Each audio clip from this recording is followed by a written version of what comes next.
वैसे मैंने 20 महीने पहले लाल किले से कहा था, यही समय है, सही समय है। लेकिन यहां पहुंचते पहुंचते 20 महीने लग गए। तब भी भावना यही थी, दिस इज इंडियाज मोमेंट।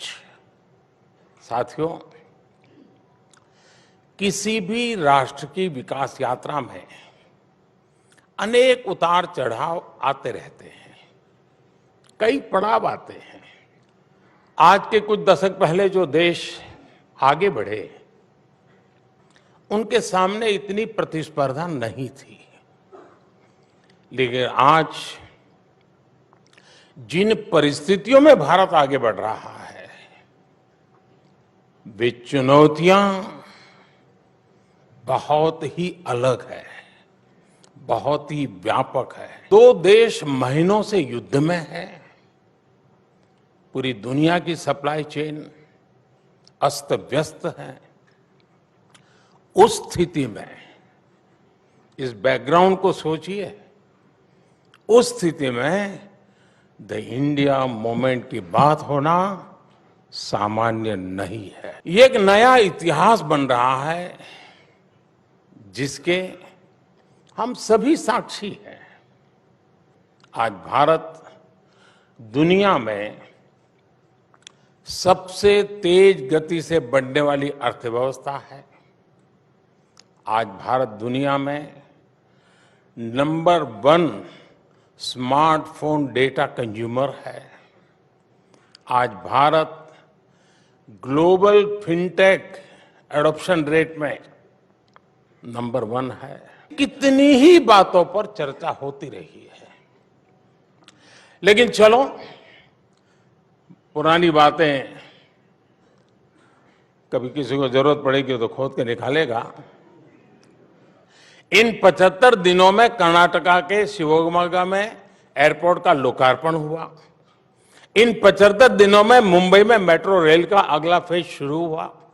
इन 75 दिनों में देश में दुनिया का सबसे लंबा रिवर क्रूज चला। बेंगलुरु मैसूरू एक्सप्रेस वे शुरू हुआ। दिल्ली मुंबई एक्सप्रेस वे का एक सेक्शन शुरू किया गया। मुंबई से विशाखापट्टनम से वंदे भारत ट्रेनें चलनी शुरू हुई। आईआईटी धारवाड़ के परमानेंट कैंपस का लोकार्पण हुआ। भारत ने अंडमान और निकोबार द्वीप समूह के 21 द्वीपों को परम वीर चक्र विजेताओं के नाम किया। इन 75 दिनों में ही तुमकुरू में एशिया की सबसे बड़ी आधुनिक हेलीकॉप्टर फैक्ट्री का लोकार्पण हुआ है। एयर इंडिया ने दुनिया का सबसे बड़ा एविएशन ऑर्डर दिया है। ई संजीवनी के माध्यम से 10 करोड़ टेली कंसल्टेशन का मुकाम हासिल किया है। कूनो नेशनल पार्क में 12 चीताओं का नया बैच आया है। भारतीय महिला टीम ने अंडर 19 क्रिकेट में T20 वर्ल्ड कप जीता है। इन 75 दिनों में देश को 2 ऑस्कर जीतने की खुशी मिली है। T20 की बैठकों में हिस्सा लेने के लिए भारत आए। इन 75 दिनों में G20 की 28 अहम बैठकें हुई हैं, यानी हर तीसरे दिन एक बैठक। इसी दौरान एनर्जी समिट हुई। इन 75 दिनों में ही सिंगापुर के साथ यूपीआई लिंकेज की शुरुआत हुई। इन 75 दिनों में ही तुर्की की मदद के लिए भारत ने ऑपरेशन दोस्त चलाया। कि यही इंडिया मोमेंट का ही तो रिफ्लेक्शन है। साथियों, आज देश एक और रोड, रेलवे, पोर्ट, एयरपोर्ट जैसे फिजिकल इंफ्रास्ट्रक्चर बना रहा है। दूसरी ओर भारतीय संस्कृति और सॉफ्ट पावर के लिए भी दुनिया में अभूतपूर्व आकर्षण है। आज योग पूरी दुनिया में लोकप्रिय हो चुका है। हमारे मिलेट्स, श्री अन्न भी पूरी दुनिया में पहुंच रहे हैं। बात चाहे इंटरनेशनल सोलर अलायंस की हो या coalition for disaster resilient infrastructure की हो, विश्व आज इस बात को महसूस कर रहा है कि भारत के आइडियाज और भारत का सामर्थ्य ग्लोबल गुड के लिए है। इसलिए आज विश्व कह रहा है दिस इज इंडिया मोमेंट। भ्रष्टाचार के मामलों में एक्शन के कारण भयभीत भ्रष्टाचारी लामबंद हुए, सड़कों पर उतरे। अब आपके पास अपॉर्चुनिटी है, भ्रष्टाचारियों पर कार्रवाई दिखा करके टीआरपी बढ़ाइए। पहले ट्रेनों की दुखद दुर्घटनाओं की खबरें आम बात होती थी, आज आधुनिक ट्रेनों की शुरुआत हेडलाइन बनती है। पहले एयर इंडिया के घोटालों की बेहाली की चर्चा होती थी, आज दुनिया की सबसे बड़ी एयरक्राफ्ट डील की खबरें दुनिया में हेडलाइन बन। गरीब महिला खुद को एम्पावर फील करेगी तो फिर इंडिया मूवमेंट आएगा कि नहीं आएगा। गांव के लोगों का ये डर भी कम हुआ है कि अगर वो गांव से बाहर गए तो उनके घर या जमीन पर कब्जा हो जाएगा। ऐसे कितने ही साइलेंट रिवॉल्यूशन आज भारत में हो रहे हैं और यही इंडिया मूवमेंट का आधार बन रहा है। पीएम किसान सम्मान निधि से अभी तक लगभग 2.5 लाख करोड़ रुपए सीधे किसानों के बैंक खाते में भेजा गया है। इसका लाभ देश के उन 11 करोड़ छोटे किसानों को हुआ है। हमारे देश में भी पुरानी सोच और अप्रोच के कारण, कुछ परिवारों की लिमिटेशंस के कारण एक लंबा ठहराव रहा। देश को आगे बढ़ना है तो उसमें हमेशा गतिशीलता होनी चाहिए, साहसिक निर्णय शक्ति होनी चाहिए। देश को आगे बढ़ना है तो उसमें नयापन स्वीकार करने का सामर्थ्य होना चाहिए, उसमें प्रगतिशील मानसिकता होनी चाहिए।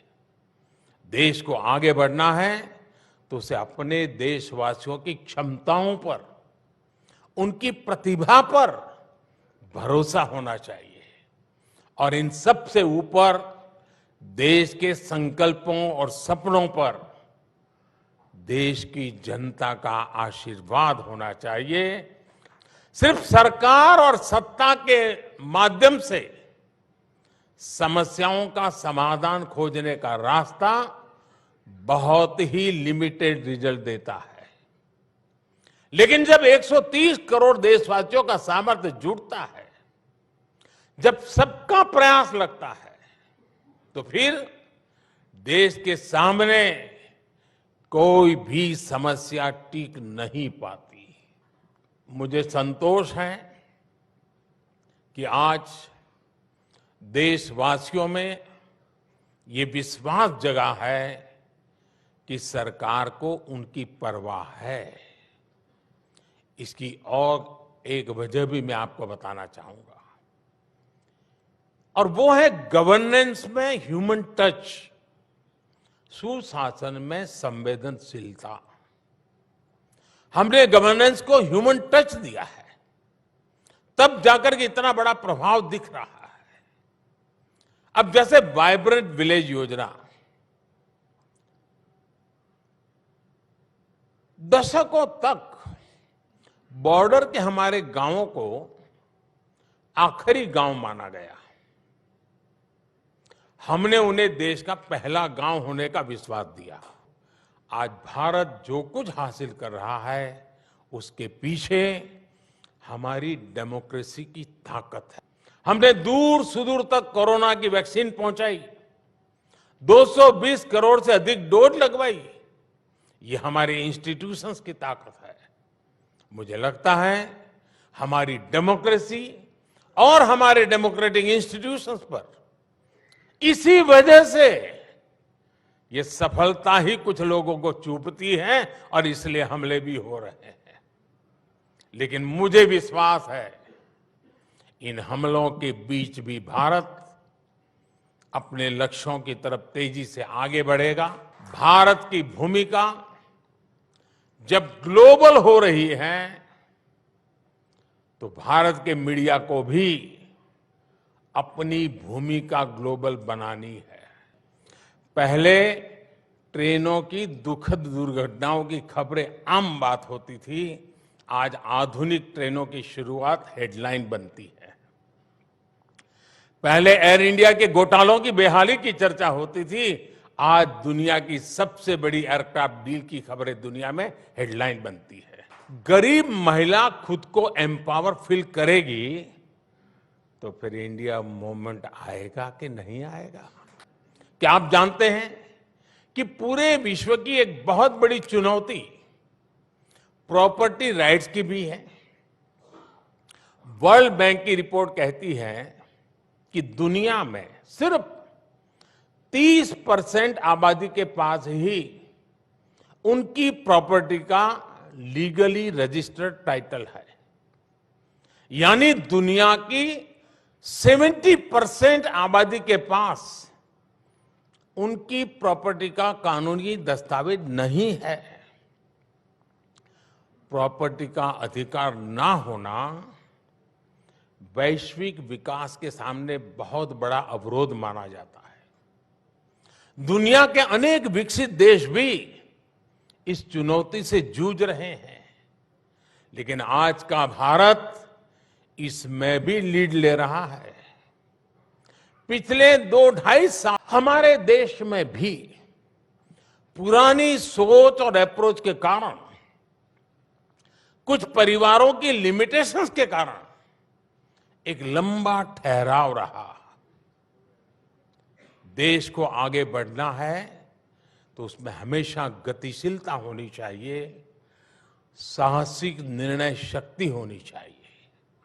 देश को आगे बढ़ना है तो उसमें नयापन स्वीकार करने का सामर्थ्य होना चाहिए, उसमें प्रगतिशील मानसिकता होनी चाहिए। देश को आगे बढ़ना है तो उसे अपने देशवासियों की क्षमताओं पर, उनकी प्रतिभा पर भरोसा होना चाहिए और इन सब से ऊपर देश के संकल्पों और सपनों पर देश की जनता का आशीर्वाद होना चाहिए। सिर्फ सरकार और सत्ता के माध्यम से समस्याओं का समाधान खोजने का रास्ता बहुत ही लिमिटेड रिजल्ट देता है, लेकिन जब 130 करोड़ देशवासियों का सामर्थ्य जुटता है, जब सबका प्रयास लगता है, तो फिर देश के सामने कोई भी समस्या टिक नहीं पाती।